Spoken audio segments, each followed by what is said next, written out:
नमस्कार मित्रों, let's crack UPSC CSE Hindi पे आपका बहुत बहुत स्वागत है। मैं हूं आपका दोस्त शुभम सिसोदिया। दोस्तों, उत्तर प्रदेश लोक सेवा आयोग के द्वारा आयोजित कराया जाने वाला हमारा यूपी पीसीएस 2024 का एग्जाम, उस एग्जाम के एडमिट कार्ड्स आउट हो चुके हैं। हम इस वीडियो में बात करेंगे इस बार के एडमिट कार्ड्स में सेंटर्स को लेके क्या बड़ा बदलाव हमें देखने को मिला है। इसके साथ साथ हम बात करने वाले हैं कैसे हमें जो हमारा एडमिट कार्ड है, उस एडमिट कार्ड को हम कैसे डायरेक्टली आयोग की वेबसाइट से हमें उसको डाउनलोड करना है। उसकी जो पूरी प्रोसेस है वो मैं आपको स्टेप बाय स्टेप बताऊंगा। अगर आप पूरे वीडियो को देख लेते तो सारी डिटेल आपको यहाँ पर देखने को मिल जाएगी। चलिए शुरुआत करते हैं सीधे। अब बस शुरुआत करने से पहले आपको देखने को मिलेगा अनअकैडमी ने अपने 9 साल पूरे किए हैं। अनअकैडमी ने अपने 9वें जन्म दिवस के अवसर पर बहुत सारे जो एस्पिरेंट हैं उनके लिए जो ऑफर्स हैं उनको लॉन्च किया है। अभी आप देख सकते हैं अनअकैडमी के सभी ऑफर्स पर अभी 50% जो ऑफ है वो चलने को देखने को मिलेगा आपको। साथ ही साथ जितने टाइम का आप जो ऑफर है, जितने टाइम का कोर्स आप लेते हैं, इतने ही टाइम का आपको एक्सटेंशन दिया जा रहा है। ये अनअकैडमी के 9वें जन्मदिवस के अवसर पर ऐसे सारे जो ऑफर्स हैं वो आपको यहाँ पर देखने को मिल रहे हैं। ज्यादा अगर डिटेल आपको हासिल करनी तो 858585 यानी कि 10 बार आप ये नंबर डायल करेंगे तो आपको अनअकैडमी का नंबर जो है मिल जाएगा। आप जो सारी जानकारी उसको हासिल कर सकते हैं। नाउ अब अगर हम आगे बढ़ें तो आगे अगर हम देख सकते हैं, यहाँ पे आगे हमें देखना होगा कि किस तरह से और जो हमारे बैचेस हैं वो हमें यहाँ पर देखने को मिलेंगे। आरंभ बैच है 2026 के लिए, 27 से 2027 के लिए आगाज बैच है और इग्नाइट बैच है इंग्लिश मीडियम के लिए। चलिए सीधे शुरुआत करते हैं कि हमें हमारा जो एडमिट कार्ड है उसको हमें कैसे डाउनलोड करना है। सबसे पहले हमें uppsc.up.nic.in इस वेबसाइट को खोल लेना है। जैसे ही हम इस वेबसाइट पर जाएंगे तो हमारे सामने ये प्रॉम्प्ट निकल के आएगा। ये जो पहला पेज है हमें ये देखने को मिलेगा। आप इनमें से सर्वर 1 और सर्वर 2 इनमें से करके कोई किसी भी एक जो आपका ऑप्शन है उस पर क्लिक करेंगे। जैसे ही आप सर्वर 2 पर क्लिक करेंगे आपको यहाँ पर देख सकते हैं पीसीएस प्रारंभिक परीक्षा 2024 के लिए प्रवेश पत्र। सर्वर 2 पर आपको यहाँ पर क्लिक करना होगा। जैसे ही आप क्लिक करेंगे आपके सामने ये वाला पेज ओपन होके आ जाएगा। Uttar Pradesh public service commission यानी कि उत्तर प्रदेश लोक सेवा आयोग की जो ऑफिशियल वेबसाइट है आपको यहाँ पर ये देखने को मिल जाएगी। यहाँ पर आपको सबसे पहला ऑप्शन, आपको जो ओटीआर नंबर है वो ओटीआर नंबर आपको यहाँ पर पता होना चाहिए। ओटीआर के बारे में आपको बताऊं तो ओटीआर जो आपने जब जिस टाइम पर फॉर्म फिल करा होगा, आपके पास मैसेज आया होगा, आपके पास मेल पड़ा होगा, तो आप यूपीपीएससी अपने मेल में सर्च करेंगे तो आपको जो ओटीआर नंबर है वहां से मिल जाएगा। तो उस ओटीआर नंबर को आपको यहाँ पे टाइप करना है। देन आपको यहाँ पर अपना जो डेट ऑफ बर्थ है यानी कि जो दिन है कौन सा आपका, उसके बाद मंथ और ईयर ये डालना है। देन जेंडर, उसके बाद आपको यहाँ पर जो कैप्चा कोड है, ये कैप्चा कोड के बाद आप यहाँ पर डाउनलोड एडमिट कार्ड इस पर आप क्लिक कर देंगे।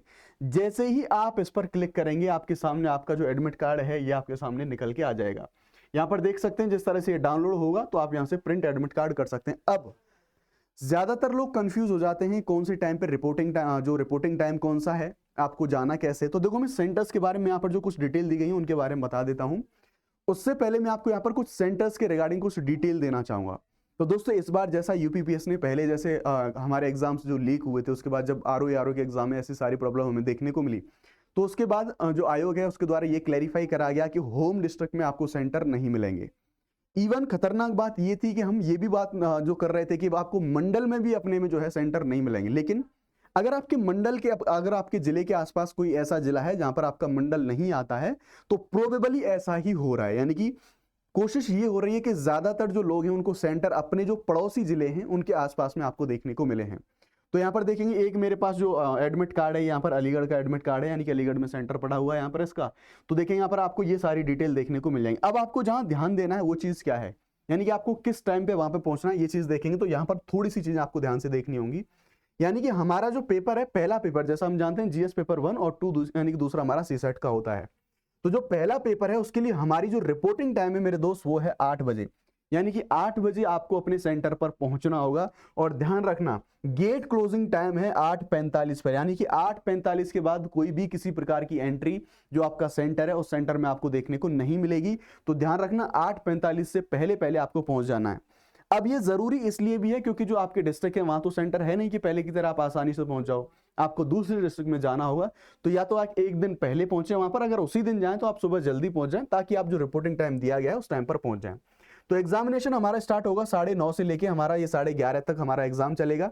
उसके बाद हम देखेंगे आपको यहाँ पर सब्जेक्ट कोड और ये सारी चीजें। देन इसी प्रकार से सेकंड जो शिफ्ट आपकी होने वाली है, अगर 2:30 बजे से आपका सीसेट का क्वेश्चन पेपर जो है स्टार्ट होगा तो ध्यान रखना आपको 1 बजे वहां पर जो रिपोर्टिंग टाइम है वो मिलेगा और 1:45 पर आपके जो सेंटर्स हैं उन सेंटर्स के डोर क्लोज हो जाएंगे। तो ध्यान रखना रिपोर्टिंग टाइम यानी कि किस टाइम पर पहुंचना है, क्यों? क्योंकि आप यहां पर देखेंगे 9:30 पर आपका जो एग्जाम है वो शुरू हो रहा है और 8:45 पर जो गेट्स हैं वो गेट्स क्लोज हो जाएंगे। इसके बाद आपको किसी कोई प्रकार की एंट्री नहीं मिलेगी। यानी कि ये जो एग्जाम में काफी अनियमितताएं हमें देखने को मिली थी, इनकी वजह से हमें जो काफी जो आयोग है वो काफी स्ट्रिक्ट दिखाई दे रहा है। और ऑब्वियसली ज्यादातर लोगों को ट्रेवल भी करना पड़ेगा, बिकॉज जो पड़ोसी जो हमारे जिले हैं वहां पड़ोसी जिलों में ये सेंटर्स ज्यादातर गए हुए हैं। तो ये होगी बात एडमिट कार्ड की, आपको कैसे डाउनलोड करना है, किस तरह से कहां पहुंचना है, पूरी टाइमिंग मैंने आपको आसान शब्दों में बता दी है। अब बात आती है व्हाट नेक्स्ट, यानी कि अब आपको आगे करना क्या है। देखिए ऑलमोस्ट 10 दिन बचे हुए हैं, यानी कि पूरी तरह से आपके पास 10 दिन भी नहीं है। इन 10 दिनों में आपको करना क्या है? तो अब तक आपने क्या किया होगा, जितनी भी स्टडी करी होगी अपनी, जितना भी रिवीजन करा होगा, सारी चीजें ठीक है। उस रिवीजन के अलावा आपने बहुत सारे मॉक टेस्ट भी लगाए होंगे। तो ध्यान रखना, आप मैक्सिमम आपके पास सिर्फ 10 दिन बचे हुए हैं, हार्डली 10 दिन बचे हुए, अदरवाइज 8 ही दिन आप लेके चलिए, अगर आप ट्रैवलिंग का टाइम भी इसमें इंक्लूड कर लेते हैं। तो इन 10 दिनों में आप ध्यान रखेंगे जो भी मॉक आपने लगाए हैं और उस टाइम पर उन मॉक टेस्ट को या फिर जो भी आपने प्रैक्टिसेस करी है, तो डेफिनेटली उनके जो सॉल्यूशंस होंगे, उन सॉल्यूशन जो आपको नहीं आ रहे होंगे, उन सॉल्यूशन को आपने या तो अंडरलाइन लिखा होगा या फिर आपने कोई ऐसी अपनी जो फैक्ट की जो डायरी है, उन सारी चीजों को आपने देखा होगा, उनको आपने बनाया होगा। तो यानी कि अब आपको थोड़ा सा ज्यादा फोकस करना है सिर्फ और सिर्फ रिवीजन पर। अगले 8 दिनों में आप कोशिश करेंगे कि मैक्सिमम आप जितना ज्यादा रिवीजन कर सकें उतना रिवीजन कर लें। यानी कि अब आपको जो लेंथी रिवीजन है वो लेंथी रिवीजन नहीं करना है। आपको अगर कोशिश करें 2 से 3 बार, इन 8 दिनों में 2 से 3 बार आपका जो रिवीजन है वो बहुत तेज स्पीड में आपका रिवीजन हो जाना चाहिए। यानी कि हम देखते हैं कि हमारे रिवीजन के भी तरीके होते हैं कि कौन से टाइम पर कितनी ज्यादा टाइमिंग में हमें रिवीजन लगाना है। तो वो रिवीजन, उसके साथ साथ जो मेजर रोल प्ले करता है हमारा हमेशा की तरह करंट अफेयर। तो ध्यान रखना, करंट अफेयर को कम से कम मिनिमम 2 बार करंट अफेयर को आपको रिवाइज करके जाना है, और वो भी 2 सोर्सेज से कम से कम।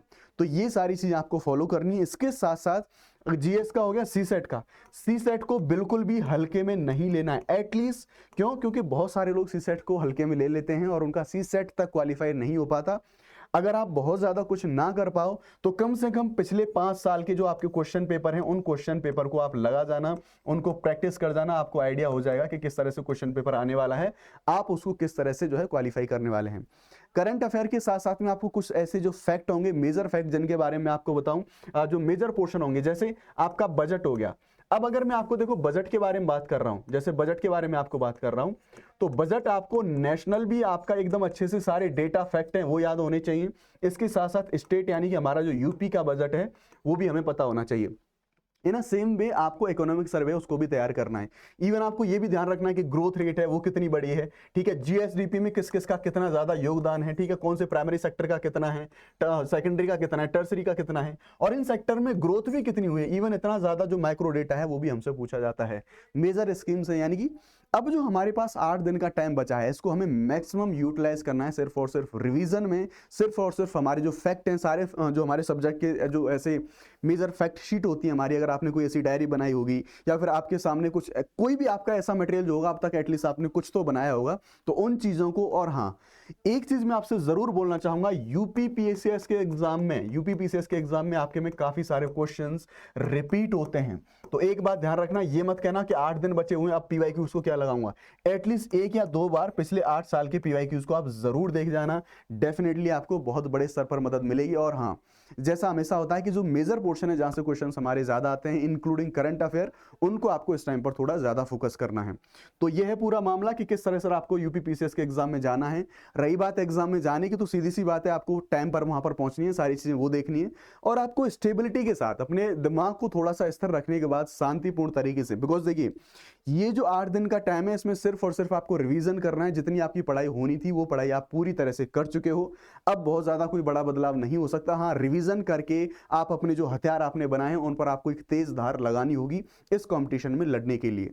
तो ये है आपको पूरे एग्जामिनेशन को, आपको इस एग्जाम को कैसे फोकस करना है, ये सारी चीजें हैं। और हाँ, अगर आपको हमसे जुड़ना है, अगर आपको सिविल सर्विसेज की तैयारी करनी है, चाहे स्टेट पीसीएस की चाहे फिर यूपीएससी एग्जाम की, तो इसी चैनल पर मेरे द्वारा जो पॉलिटी की सीरीज है, दोपहर में 4 बजे में पॉलिटी है, हम उस पॉलिटी को कर रहे हैं। वो बियॉन्ड लक्ष्मीकांत एनसीईआरटी यानी कि सारी चीजों को इंक्लूड करके हम कॉम्प्रिहेंसिव कवरेज करने की कोशिश कर रहे हैं। तो यहाँ पर 4 बजे हमारी पॉलिटी की की क्लास आती है, तो आप जाके देख सकते हैं या फिर लाइव 4 बजे क्लास में मिल सकते हैं। इसके साथ साथ हमारे हर एक एग्जाम के लिए द हिंदू न्यूज़पेपर एनालिसिस बहुत जरूरी होता है। तो यहाँ पर हमारी कोशिश होती है कि बेस्ट क्वालिटी का जो द हिंदू न्यूज़पेपर एनालिसिस है इसको हम करें डेली इसी चैनल पर सुबह 9 बजे द हिंदू न्यूज़पेपर का एनालिसिस होता है with PYQs mains as well as prelims के क्वेश्चन पेपर्स के साथ में हम द हिंदू का एनालिसिस करते हैं हिंदी लैंग्वेज में बहुत शानदार तरीके से। आप एक बार ट्राई कर सकते हैं, डेफिनेटली आपको एक कॉन्फिडेंस मिलेगा, आपको लगेगा कि हाँ कंटेंट बहुत क्वालिटेटिव और बहुत एक अच्छे लेवल का जो कंटेंट है वो आप कंज्यूम कर रहे हैं अपने एग्जाम की प्रिपरेशन के लिए। सो आई होप ये छोटा सा वीडियो आपके एग्जामिनेशन में मदद करेगा, आपको सही दिशा दिखाएगा कि आपको जो एडमिट कार्ड है उसको कैसे डाउनलोड करना है, कैसे आपको आगे चीजों को प्रोसीड करना है। सो अगर वीडियो अच्छा लगा हो तो आप मुझे जरूर से जरूर कमेंट में बताएं और लाइक जरूर कर दें सेशन को। बाकी आप मुझे ये भी बता सकते हैं कि आप लोगों के सेंटर्स कहाँ कहाँ गए, सो दैट हमें ज्यादा ब्रॉड आइडिया हो सके कि कहाँ के लोगों का सेंटर कहाँ गया है। तो आपके जो आपका जिला है आप उस जिले के नाम के साथ जहां जिस जिले में आपका सेंटर गया है वो भी हमें कमेंट में बताएं। Thank you very much, Jai Hind, bye bye, let's crack it.